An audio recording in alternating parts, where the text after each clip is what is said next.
Sasi തരൂരിന് cabinet rank ഉറപ്പായെന്ന് കേൾക്കുന്നല്ലോ, ശരിയാണോ? ശരിയാണ്. ശശി തരൂർ ഇപ്പോൾ ആരാ? ശശി തരൂർ കോൺഗ്രസ് നേതാവ്, കോൺഗ്രസ് നേതാവല്ല, കോൺഗ്രസിൻ്റെ ഏറ്റവും വലിയ സമിതിയായ വർക്കിംഗ് കമ്മിറ്റിയിലെ മെമ്പറാണ്, MP ആണ്, വിദേശകാര്യ സ്റ്റാൻഡിംഗ് കമ്മിറ്റിയിലെ ചെയർമാനാണ് പാർലമെൻറ്റിൽ. അങ്ങനെ മാത്രമല്ല, പ്രധാനമന്ത്രി നരേന്ദ്രമോദിയുടെ ഏറ്റവും പ്രിയപ്പെട്ട MP ഒരാളാണ്. ഒരുപാട് കാലമായിട്ട് ശശി തരൂർ ഇപ്പോൾ കോൺഗ്രസ് വിടും, ഇപ്പോൾ വിടും, ജനുവരിയിൽ വിടും, അപ്പോൾ തെരഞ്ഞെടുപ്പിന് മുമ്പ് വിടും. ചിലപ്പോൾ ശശി തരൂർ ഒരു പാർട്ടിയായിട്ട് മാറും, എന്നിട്ട് BJPയുമായി ചേർന്നിട്ട് ഈ തെരഞ്ഞെടുപ്പിൽ മത്സരിക്കും. BJPയുടെ മുഖ്യമന്ത്രി സ്ഥാനാർത്ഥി ശശി തരൂർ ആയിരിക്കും എന്നൊക്കെ പറയുന്നുണ്ടായിരുന്നു. അത് മാത്രമല്ല, ശശി തരൂർ വളരെ പ്രധാനപ്പെട്ട നിലപാട് കഴിഞ്ഞ ഒരു വർഷത്തിനുള്ളിൽ പറഞ്ഞിരുന്നത്, എനിക്ക് സംസ്ഥാന രാഷ്ട്രീയത്തിൽ പ്രവർത്തിക്കാൻ താല്പര്യമുണ്ട്, എനിക്ക് നിയമസഭയിലേക്ക് മത്സരിക്കാൻ താല്പര്യമുണ്ട് എന്ന് പറഞ്ഞാൽ കേരളത്തിലെ മുഖ്യമന്ത്രി ആവണം.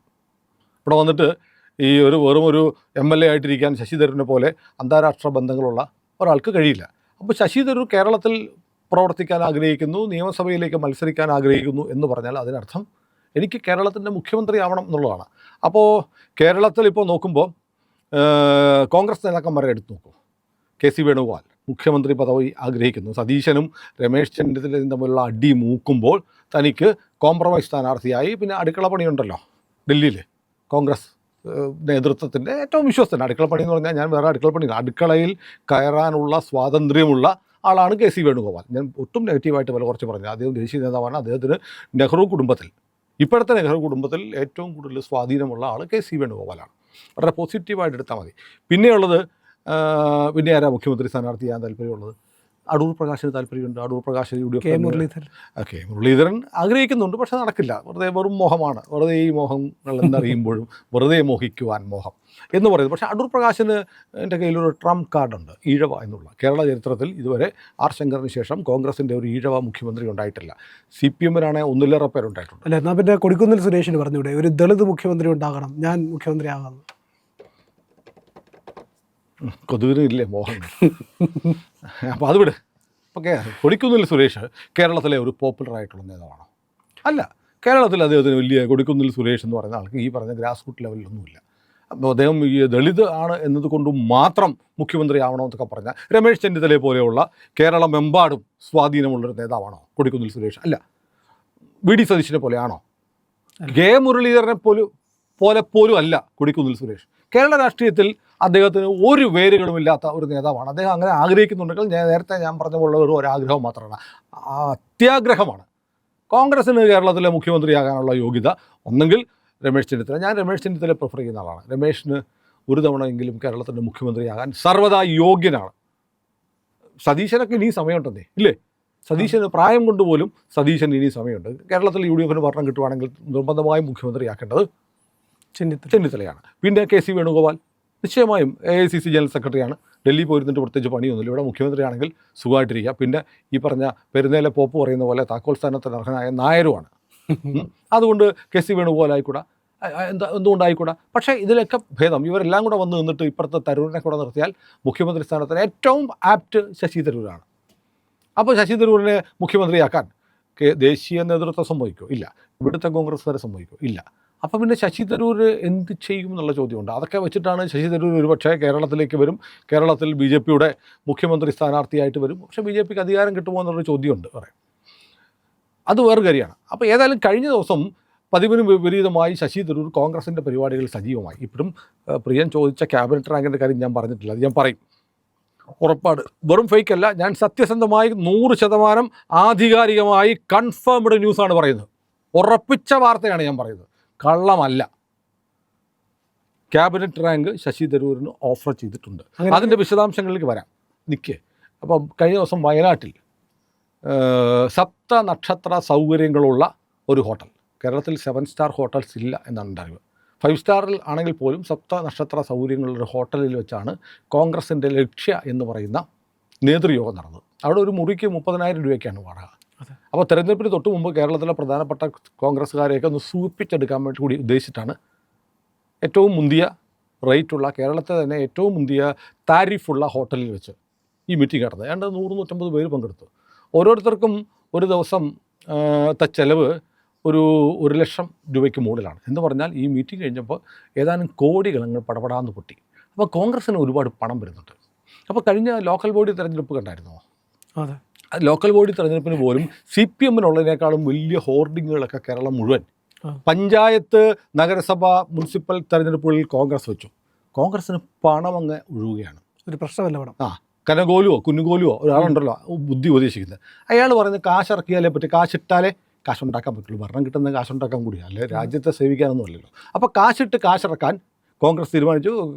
ഡൽഹിയിൽ നിന്ന് കാശ് വരുന്നുണ്ട് കോൺഗ്രസ്സിന്. കാരണം ഒരു സ്റ്റേറ്റ് കൂടെ കിട്ടിയാലേ മദാമയ്ക്കും മക്കൾക്കും അടിച്ചു പൊളിച്ച് നടക്കാനുള്ള പൈസ കൂടുതൽ വരത്തുള്ളൂ. ഒരു സ്റ്റേറ്റ് കൂടെ കിട്ടിയാൽ ഇവിടുന്ന് കൂടുതൽ ഫണ്ട് അങ്ങോട്ട് പോകും. ഇത് മാത്രമല്ല, ഇപ്പോൾ ഒരു ടെമ്പോ കേരളത്തിലെ മാധ്യമങ്ങൾ അങ്ങ് സഹായിച്ച് ഉണ്ടാക്കി കൊടുത്തിട്ടുണ്ട്. പിണറായി വിജയൻ്റെ പാർട്ടിയുടെ കയ്യിലിരിപ്പ് കൊണ്ട് കൂടിയാണ്.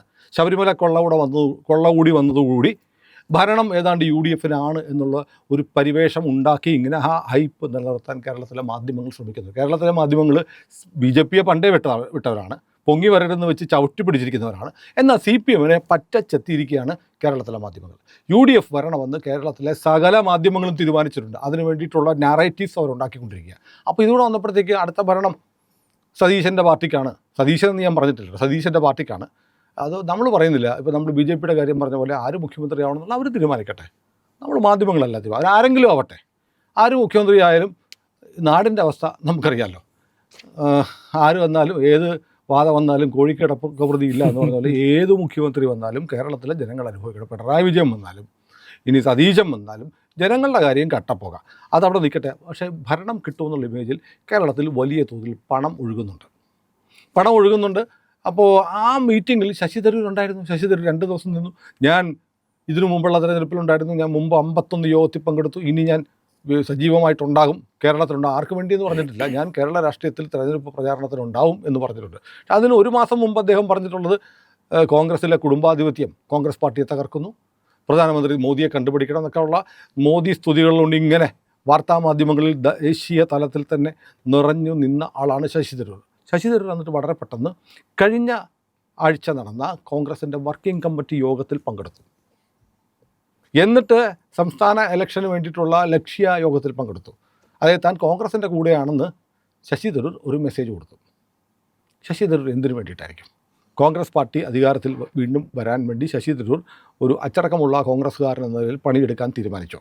ഇതാണ് പ്രധാനപ്പെട്ട ചോദ്യം. അങ്ങനെ തീരുമാനിച്ചുവെങ്കിൽ ശശി തരൂരിന് എന്ത് കിട്ടും? ക്യാബിനറ്റ് റാങ്ക് എന്ന് പറഞ്ഞു കഴിഞ്ഞാൽ അധികാരത്തിലുണ്ടെങ്കിലല്ലേ കിട്ടുള്ളൂ. കോൺഗ്രസിൽ CPM അല്ല, അധികാരത്തിലുണ്ടെങ്കിൽ ഇപ്പോൾ പ്രിയൻ ചോദിച്ചത് കേരളത്തിൽ കോൺഗ്രസ് അധികാരത്തിൽ വന്നാൽ ശശി തരൂരിന് ക്യാബിനറ്റ് റാങ്ക് എന്ന് വെച്ചാൽ ഒരു ഒന്നെങ്കിൽ മന്ത്രി അല്ലെങ്കിൽ അഡ്വക്കേറ്റ് ജനറൽ ക്യാബിനറ്റ് റാങ്കാണ്. അപ്പോൾ ഞാൻ പുള്ളിക്ക് അഡ്വക്കേറ്റ് ജനറലായിട്ട് പോകാനുള്ള നിയമപാണ്ഡിത്യമൊന്നും നിയമവിരുദ്ധമൊന്നും ആർക്കുമില്ല, കോർട്ട് എക്സ്പീരിയൻസും ഇല്ല. ഇപ്പോൾ ക്യാബിനറ്റ് റാങ്ക് ഉള്ള chief whip Congress cabinet rank. മുന്നോക്ക സമിതി ഗണേഷ് കുമാർ പൗരനായ ശശി തരൂർ വന്നിട്ട് മുന്നോക്ക ഭരണപരിഷ്കാര കമ്മീഷനാവോ? അതാണ്. അങ്ങനെ എന്തെങ്കിലും ആണോ? അതോ ഇല്ലെങ്കിൽ BJP പോകണം. അപ്പോൾ BJP ആണ് കൊടുത്തെങ്കിലോ ക്യാബിനറ്റ് റാങ്ക്? അങ്ങനെയാണെങ്കിൽ BJP-യിൽ പോകണ്ടേ? BJP പോകാതെ ക്യാബിനറ്റ് റാങ്ക് ആയെന്നേ ഞാൻ പറഞ്ഞിട്ടുള്ളൂ. ക്യാബിനറ്റ് റാങ്ക് ശശി തരൂരിന് വാഗ്ദാനം ചെയ്തിരിക്കുന്ന ആരെന്നറിയോ? കോൺഗ്രസ് നേതൃത്വം. കേരളത്തിൽ UDF അധികാരത്തിൽ വന്നാൽ നിങ്ങൾക്ക് ക്യാബിനറ്റ് റാങ്ക് എന്ന് പറഞ്ഞാൽ മിനിമം മന്ത്രിയാക്കാമെന്നാണ്, അല്ലേ? അതെ. അല്ലെങ്കിൽ അതുപോലെ നേരത്തെ പറഞ്ഞ പോലെ ഏതെങ്കിലും പദവി കൊടുക്കാമെന്ന്. അതൊന്നും അല്ല. ശശി തരൂരിനോട് പറഞ്ഞതിൻ്റെ പച്ച മലയാളം എന്നറിയോ? ശശി തരൂരിനെ KV തോമസ് ആക്കാം. അതായത് ഡൽഹിയിൽ ഒരു അംബാസഡർ പദവി പോലുള്ള പോസ്റ്റ് ഉണ്ടാക്കും. പണ്ട് സമ്പത്തിനെയും നമ്മുടെ KV തോമസ് മാഷിനെയും കൊണ്ടിരുത്തിയതുപോലെ ശശി തരൂരിനെ കേരളത്തിൻ്റെ അംബാസഡറായിട്ടിരിക്കാൻ ക്യാബിനറ്റ് റാങ്ക് തരാം. എങ്ങനെയുണ്ട് ഓഫർ? ഇത് ഒഫീഷ്യലി കോൺഗ്രസ് ശശി തരൂരിനോട് പറഞ്ഞാണ്. ഞാൻ പറയുന്നത് ശശി തരൂരിനെ അപമാനിക്കുന്നതിന് തുല്യമാണത്. ശശി തരൂരിന് ഒരു ക്യാബിനറ്റ് റാങ്കും ഇല്ലാതെ ഈ കേരളത്തിൽ എന്നല്ല ഇന്ത്യയിലല്ല ലോകത്തെ പല രാജ്യങ്ങളിലും അവിടെ കഴിയുന്ന ഒരാളാണ്. അങ്ങനെ ഒരാളോട് പറയുക നിങ്ങളെ ഞങ്ങൾ KV തോമസ് ആക്കാം എന്ന് പറഞ്ഞാൽ ആ മനുഷ്യനെ, ഇൻ്റർനാഷണൽ ഫിഗറായ തരൂരിനെ ആക്ഷേപിക്കലാണ്. അത് തരൂരിന് മനസ്സിലായിട്ടുണ്ടാവും. ഈ മീറ്റിംഗ് കഴിഞ്ഞപ്പോൾ, ലക്ഷ്യ കഴിഞ്ഞപ്പോൾ കോൺഗ്രസ്സിലെ പ്രധാനപ്പെട്ട നേതാക്കന്മാർ തരൂരിനെ വിളിച്ചതാണ്. അങ്ങ് ഒരു കാര്യമുണ്ട്, കോൺഗ്രസ് അധികാരത്തിൽ വന്ന കേന്ദ്രം ഭരിക്കുന്ന ആരാണ്? നരേന്ദ്രമോദിയാണ്. അപ്പോൾ കോൺഗ്രസ് സർക്കാരിനോട് എന്തായിരിക്കും കേന്ദ്രത്തിൻ്റെ നിലപാട്? അപ്പോൾ അങ്ങനെ ആകുമ്പോൾ തരൂർ അവിടെ KV തോമസിനെ പോലെ ആ മുറിയിൽ പോയിരുന്നാലുള്ള ഗുണമെന്ന് വെച്ചാൽ മോദിയായിട്ട് നല്ല ബന്ധമാണ്. മോദിയെ എപ്പോൾ വേണമെങ്കിലും പോയി കാണാൻ പറ്റും. KV തോമസിന് അതൊന്നും കഴിയില്ല, പക്ഷേ തരൂരിന് പറ്റും. അപ്പോൾ പിന്നെ കേരളത്തിലെ കാര്യങ്ങളൊക്കെ നേടിയെടുക്കാൻ ഒരു പാലമായിട്ട് പ്രവർത്തിക്കാമെന്ന് കേരളത്തിലെ മുഖ്യമന്ത്രി കാംക്ഷികളായ ആളുകൾ ആഗ്രഹിക്കുന്നു. പക്ഷേ അത് പോയി തരൂരിനോട് പറയുക എന്ന് പറഞ്ഞാൽ ആ മനുഷ്യനെ അപമാനിക്കലാണ്. നിങ്ങൾ പോയി പണ്ട് തിരുതമയൻ പിടിച്ച തോമസിനെ പോലെ അവിടെ ഇരിക്കുമെന്ന് പറഞ്ഞാൽ എന്തൊരു അപമാനിക്കലാണ്. കെ വി തോമസ് ആയി നിങ്ങൾ ഡൽഹിയിൽ പ്രവർത്തിക്കൂ. അതിൻ്റെ ഒരു എം പിയാണ് ഇന്ത്യൻ പ്രധാനമന്ത്രിയുമായി ഏറ്റവും അടുപ്പമുള്ള, വേണമെങ്കിൽ ഫോണിൽ നേരിട്ട് വിളിച്ച് സംസാരിക്കാൻ സ്വാതന്ത്ര്യമുള്ള, ലോകത്തെ പല രാഷ്ട്രത്തലവന്മാരുമായിട്ട് ബന്ധമുള്ള ഒരാൾ ഇവിടെ സതീശന് വേണ്ടി, അല്ലെങ്കിൽ രമേശ് ചെന്നിത്തലയ്ക്ക് വേണ്ടി, അല്ലെ മുഖ്യമന്ത്രിയാവുന്ന ആർക്കും വേണ്ടി കാക്ക പിടിക്കാൻ ഡൽഹി പോയിരിക്കണം, അതിനൊരു ക്യാബിനറ്റ് റാങ്ക് തരാം എന്ന് പറഞ്ഞാൽ തരൂരിനെ ആക്ഷേപിക്കലല്ലേ? ഞാൻ ഇന്ന് ഈ വാർത്ത ഇന്ത്യയിലെ പ്രധാനപ്പെട്ട ഇംഗ്ലീഷ് പത്രങ്ങളിലൊന്നായ ഇന്ത്യൻ എക്സ്പ്രസ്സിൽ ഈ വാർത്ത പ്രസിദ്ധീകരിച്ചിട്ടുണ്ട്.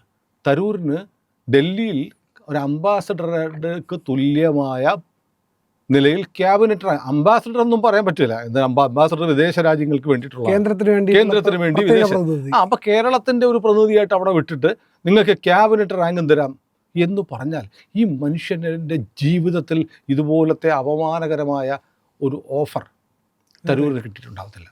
അപ്പോൾ സത്യത്തിൽ ഇന്ത്യയിൽ എനിക്ക് നാണം കൊണ്ട്, ലജ്ജ കൊണ്ട്